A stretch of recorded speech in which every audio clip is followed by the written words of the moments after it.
James, you've published this letter. It's still on the top of your Facebook page, where you explain well why the new album sounds like it does. Did you expect your fans to complain, or did they actually complain about the new style of the new album? No. I think it's good to explain. In this day and age, I think it's worth explaining as much as you can, as best as you can, because what happens is, you put a record out in a lot of countries, and a lot of people have different opinions, and maybe some people might be more aware of music, some people mightn't be. Like, say for instance in Germany, I've not done a huge amount here, and this record seems to be doing a lot better here than anything I've done before. So it's worth explaining why the records get made the way they get made, because someone might be coming to it for the first time and might not be aware of my history or why I've made the records I've made. So it's always worth doing. No one complains. It's just good to explain yourself as best you can. It's interesting because I could name you like 10 musicians who hate explaining an album and a concept, but you, in a way, you like it, yeah? I think it's a necessity, I think, to a degree. I think that maybe 30, 40 years ago it wasn't as important because there were maybe 10 vehicles for your music to get heard, but there's hundreds of different ways for your music to get heard. It's good to have one focal point where people can go to, and they can go, okay, I understand who you are and why you do what you do. So I don't have to constantly explain myself all the time. I think it's an easy thing to just get out of the way early. Who was the first non-professional you allowed to listen to the album? This record, I shared this record with a lot of friends quite early on because I was trying to do everything different to how I'd done it before. So like in the past I've been very protective and kind of kept my music to myself until it was finished. Even people professionally, like managers and agents and whoever, I wouldn't play it for them until it was completely finished. Whereas with this record, if you came by my studio or you were in my house, I'd probably play you something just to kind of, not to get people's feedback, because it's not that I don't care, but it wouldn't have any impact on what I would do because I believe in the things that I'm making. But it's nice to just share stuff. So friends and family were kind of calling around, and I'd play them stuff and just kind of, just play it in the background and just hang out. What was the worst reaction you got? I've never gotten a bad reaction. Really? No, I mean, it's a pretty good record, so I feel pretty good about it. So I'd be pretty surprised if someone was just like, nope. But no, the reaction was always good. I mean, okay, bear in mind that your friends and family are never gonna tell you if something isn't good anyway. Right? I'm sure if I wrote a book, they would think it was good, even though it would be terrible. I'm pretty confident in what I do, so I wasn't playing for them, expecting them to critique it. But if any of them had, I would have taken it. Well, they would have been erased from my phone book forever. I'll never speak to them again. How did your mother like it? My mom really likes it. Yeah, it's funny because I think my second record kind of scared her a little bit because it's quite, it's not as song-based, it's a little more left field. And I think she loved it because she loves me. I don't think she understood it as much as she understands this record. James Vincent McMorrow bei NR Kultur Neo in der Session heute Abend. Wir freuen uns sehr, dass er da ist. Schaut kurz vorbei auf seiner großen Tour zwischen Berlin, Hamburg und Düsseldorf. Willkommen, welcome. Thank you. Bisschen Musik von ihm. Der erste Song, den er spielt für uns, ist Evil.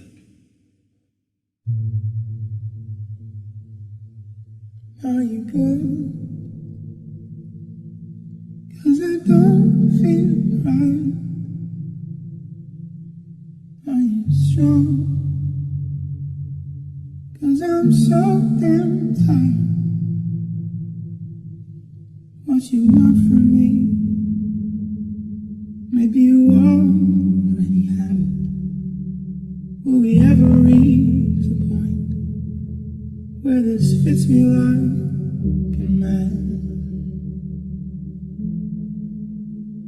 I think if I'm evil, we'll be going down. If I'm evil, maybe I had to fool. If I'm evil, still you're right beside me. If I'm evil, we'll be going down.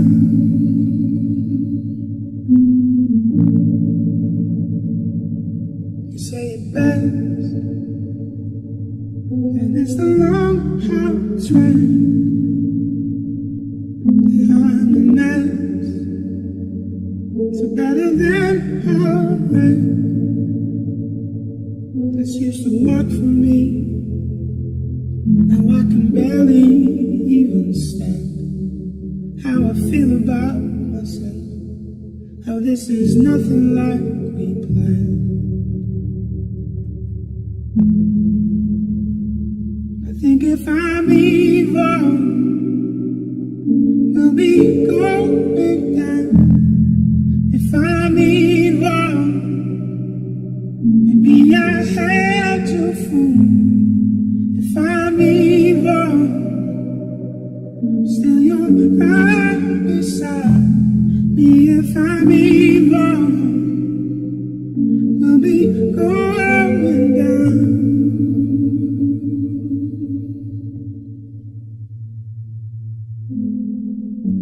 You never know you're lost. You never know the life would save it. You never know the God. You know the God away, but you never know you're lost.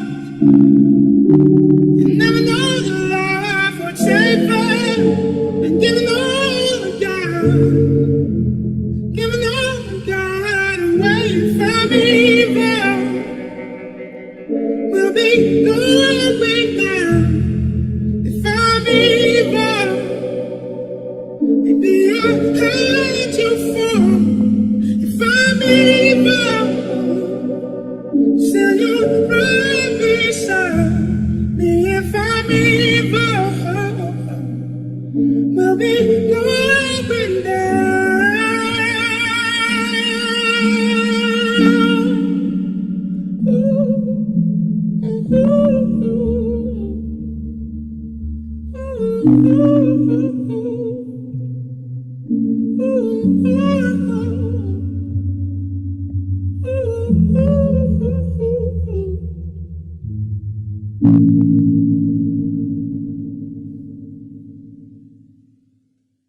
Evil ist das von We Move, dem neuen Album von James Vincent McMorrow. Heute ist er im Radio bei uns und jederzeit online, wo auch immer ihr uns findet.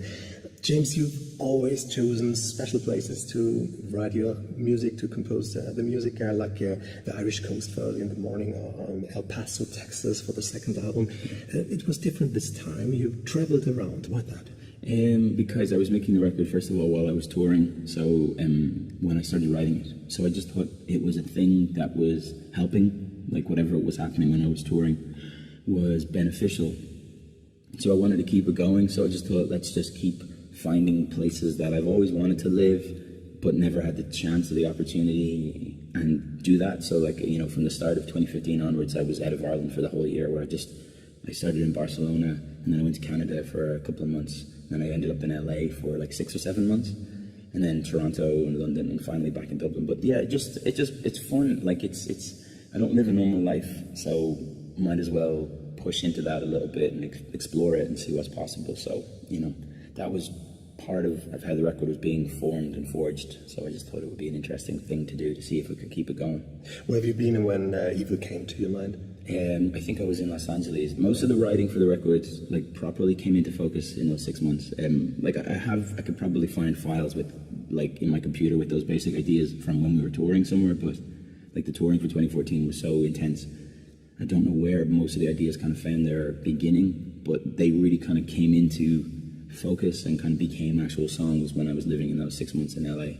Yeah, definitely. You are a European guy from Dublin, Irish. How was LA? It must be so different. Yeah, it's very different. Yeah, it's a different place. It's kind of why I went there. Like, I mean, I grew up as like a fan of, when I was becoming a musician, I became very, like, interested in West Coast LA music. I think it gets everybody at some point, but I just always was interested by the warmth that kind of comes into the music, even when it's dark music. So say, for instance, one of my favorite musicians of all time is Fiona Apple. She's from Los Angeles. Or like, you know, Elliott Smith. Really fascinating musicians, really dark, but also the music has incredible warmth to it. Like, if you listen to, like, Angeles by Elliott Smith, which is one of my favorite songs of all time, it's a beautiful, heartbreaking song, but there's also some kind of warmth to it, because I think the physical environment gets into the music somehow. And if you trace that all the way back to people like Neil Young making their records, or Joni Mitchell making records there in the 70s, late 60s, early 70s, I wanted to kind of feel that. So it is a weird place, but it's kind of nice once you're there. Like, you give yourself over to it, and you drink vegan juices, and you go for walks on mountains, and it's kind of nice. No like, cigarettes. Yeah, but it's kind of nice. Like, it's very healthy, and there's something to be said for that, even though, you know, I'm more of a cynical human being because I'm Irish and we have a sort of cynicism. Americans are quite earnest and quite face value, so sometimes a lot of what I say gets lost in translation in Los Angeles. That's kind of funny to me, to be honest. I like it.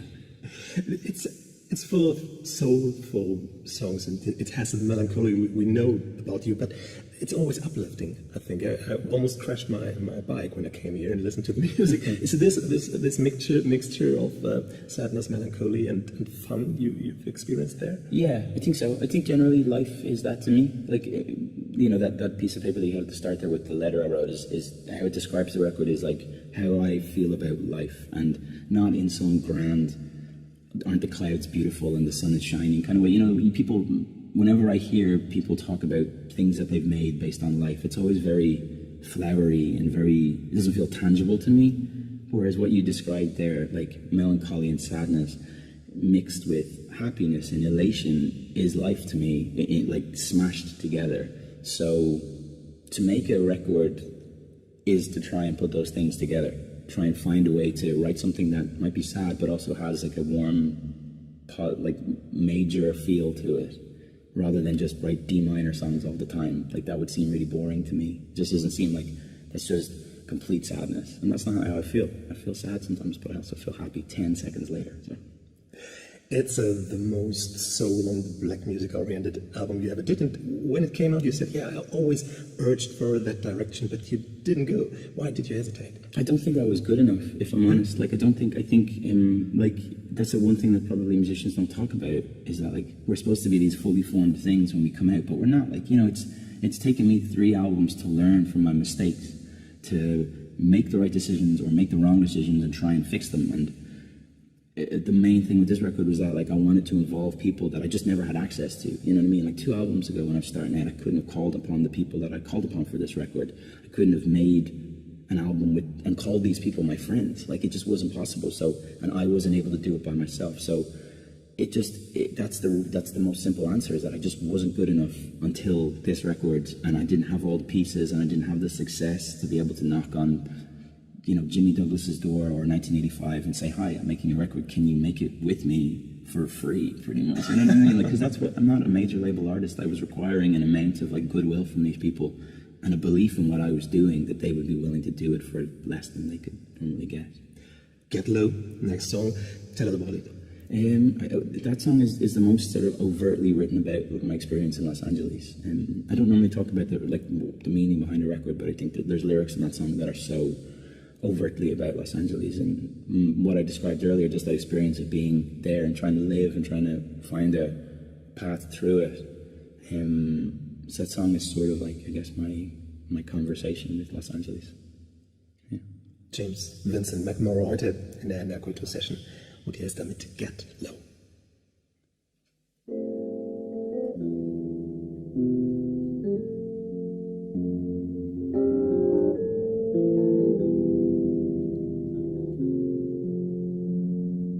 Heard you getting married. Everybody says it. Greatest man alive. I've been told. But your sales are down. Finally getting paid. Buying people's silence. So they're afraid. Constant threat of violence. Ill words can get you so far. And the feeling was it's cold, and you're left with no one. I love the way your heart and no room. Loving what your heart becomes. Even when you smile, still cold.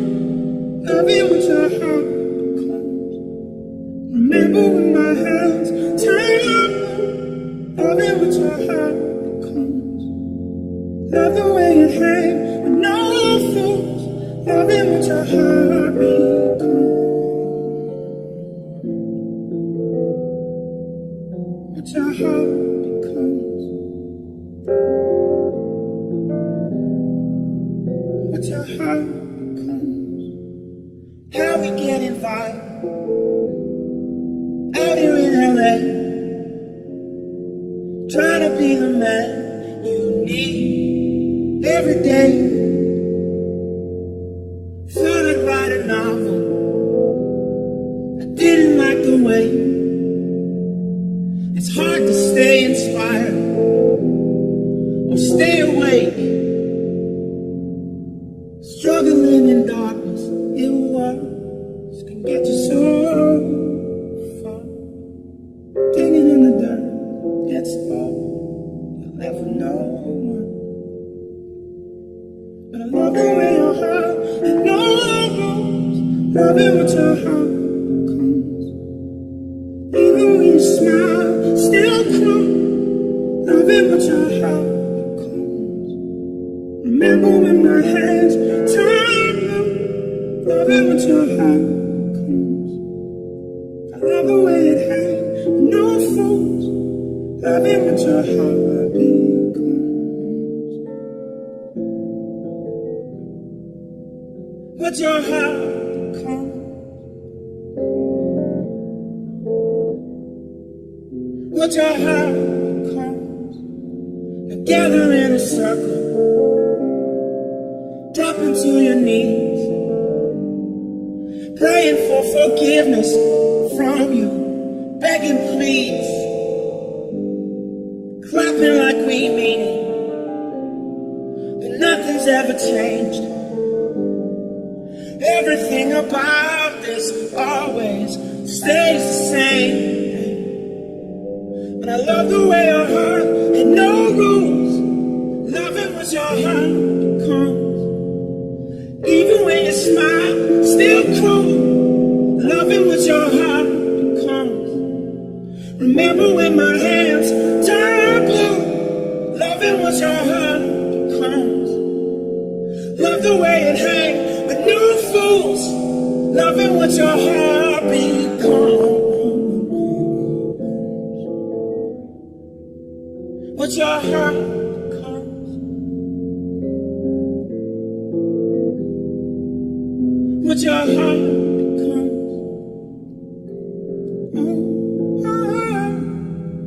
What your heart becomes.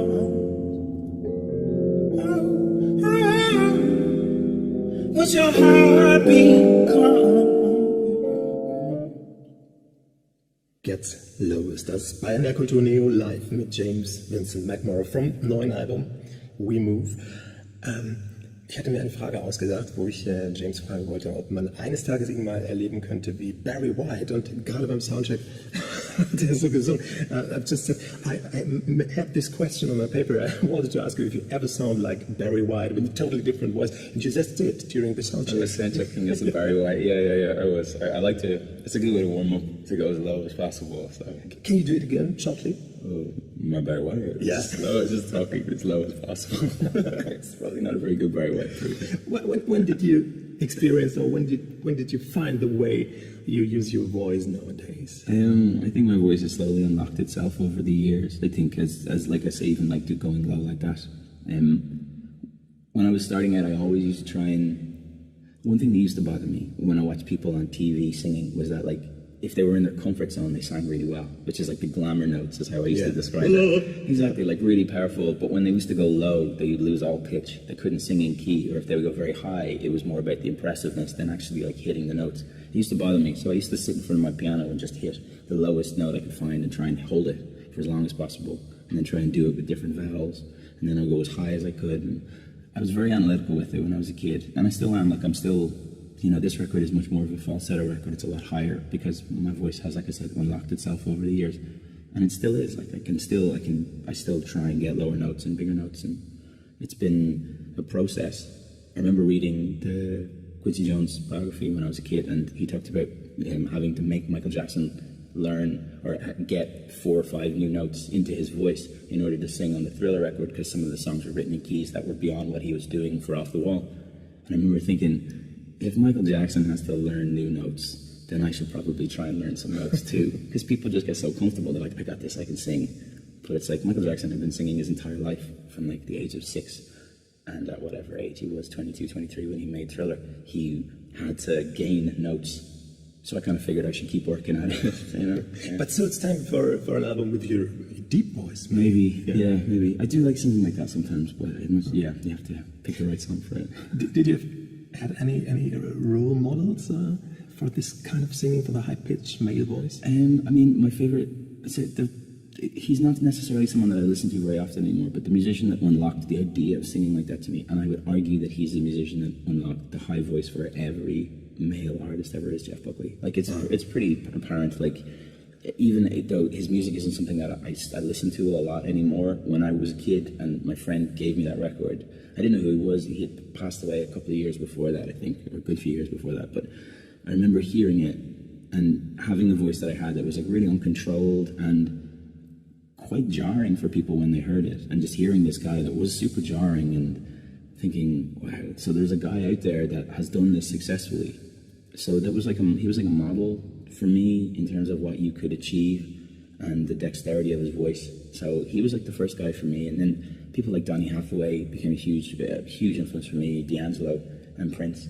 Like, they're sort of like the three that I always looked to when I was trying to learn and stuff. But and a lot of female singers, like Fiona Apple I mentioned earlier. But yeah, Jeff was definitely like the first guy for me that I was like, okay, that's something to try and go for. It's a huge tradition in classical music. Since we're a classical channel, I listen to Philippe Jarouski, Maxim Malchanchis, sometimes the countertenors. No, I'm not a big, I went through a phase of like I had a friend who was like a vocal coach when I was young, and he played me a lot of like Caruso and stuff like that, and John McCormack, who was like the most famous Irish tenor. And it was very, like, I can be quite obsessive. Like, when I hear music, I'll sort of devour it and move on. And they were the two that I took away, was Caruso and McCormack. And the reason I loved them was because it was sort of based on that sort of like traditional sort of bel canto style of singing, which wasn't as like orthodox as some other singers. Like, so there's people in the world, like, you know, that people love flashy tenors like Pavarotti and these people. I never liked those guys because they were always flash. It was always like the big note, the big note.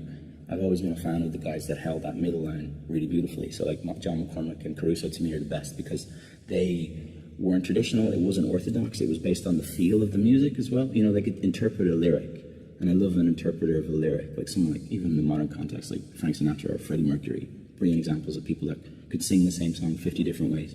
And that to me is like the heart of sort of classical music.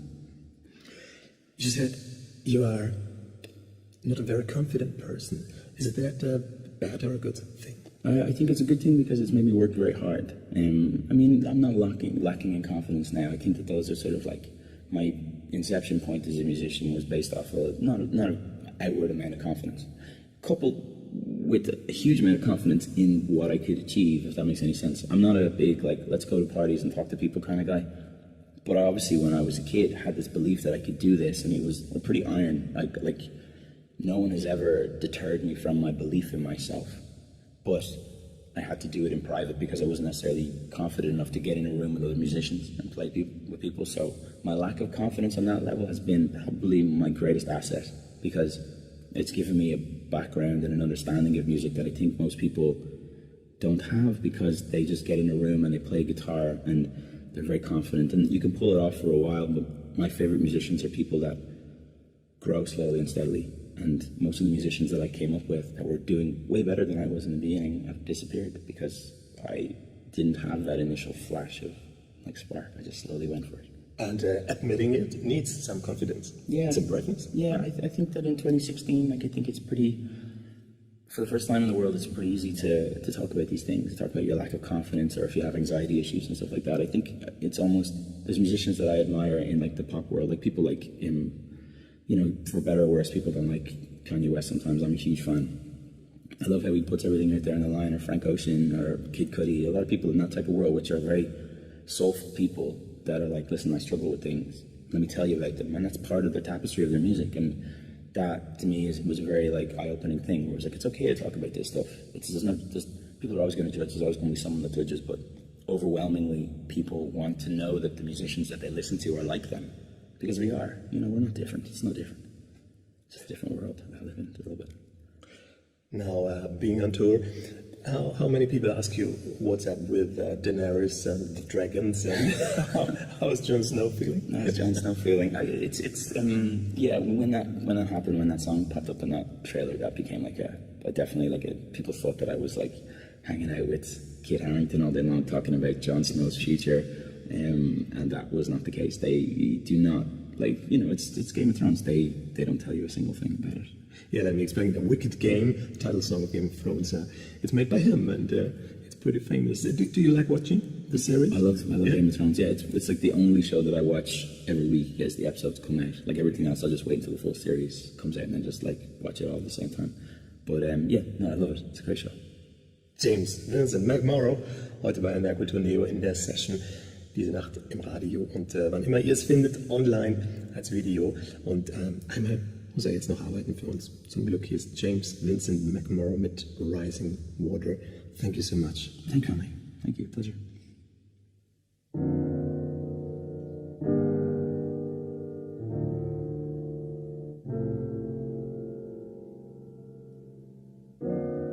In it now, everybody knows what I've become. The truth is I never once said what I've done. It's like a game, everybody does and has no fun. Still I wanna play it, even if I am where I've become. 'Cause you make me feel alive inside the rising water. Paddling my car about a mile from nowhere. You made me feel alive inside the rising water. Paddling my car about a mile from nowhere.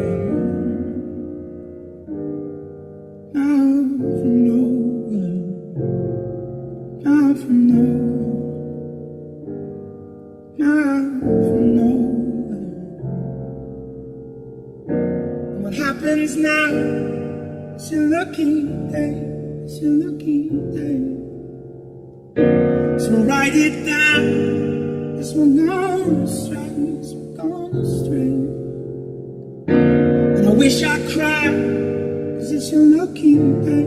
It's your lucky day. It wasn't mine. Yes, we're gone astray. Yes, we're gone astray. But you make me feel alive in spite of rising water.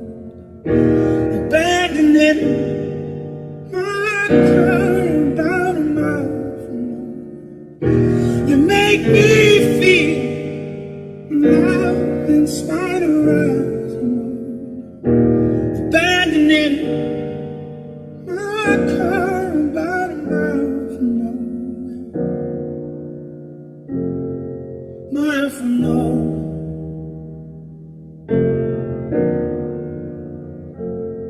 Mile from nowhere. I'm in a way to realize you're gone. So sad at the end, so long. And days go by, still no sign of your ghost. Never called, you never ran, that's a loss. 'Cause you make me feel alive in spite of rising water. Battling my car about a mile from nowhere. You make me feel alive in spite of rising water. Abandoning my car about a mile from nowhere. Mile from nowhere. Mile from nowhere. Mile from nowhere. Mile from nowhere. Mile from nowhere. Mile from nowhere. Mile from nowhere.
When you came to me, you say you love me.